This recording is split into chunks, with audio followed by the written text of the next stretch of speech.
د افغانستان اسلامي امارت له لوري ډیر غوره او زبردست اقدام ترسره شوی.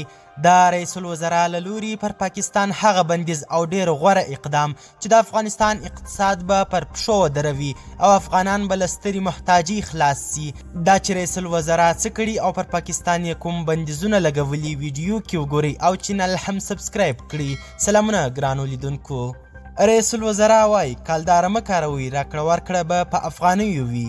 د افغانستان اسلامي امارت د رئیس الوزرا مرستیال مولوي عبدالسلام حنفي ویلي چې له دې وروسته به په ټول هیواد کې راکړه ورکړه یوازې په افغانیو وي او هیڅوک حق نه لري چې له کالدارو استفاده وکړي.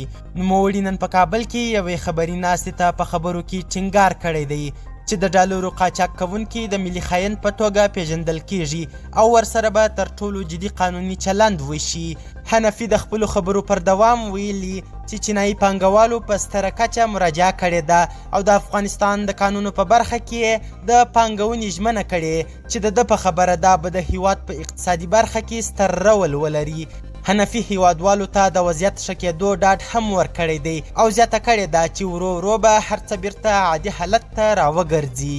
بلخوا سرپرست وزیر احمدالله وثیق ویلي چې اقدامات سوي ژر به د افغاني ارزښت بیرته لوړ سي. د افغانستان اسلامي امارت وایي چې د حکومت او اړوندو اقتصادي ادارو تر جدي پاملرنې وروسته یو لړ اقدامات سوي دي. د اطلاعات او کلتور وزارت سرپرست احمدالله وثیق ویلي چې د حکومت او اړوندو اقتصادي ادارو د جدي توجه وروسته کاري ګامونه اخیستل سوي او تمه ده ژر به د افغاني ارزښت لوړ سي.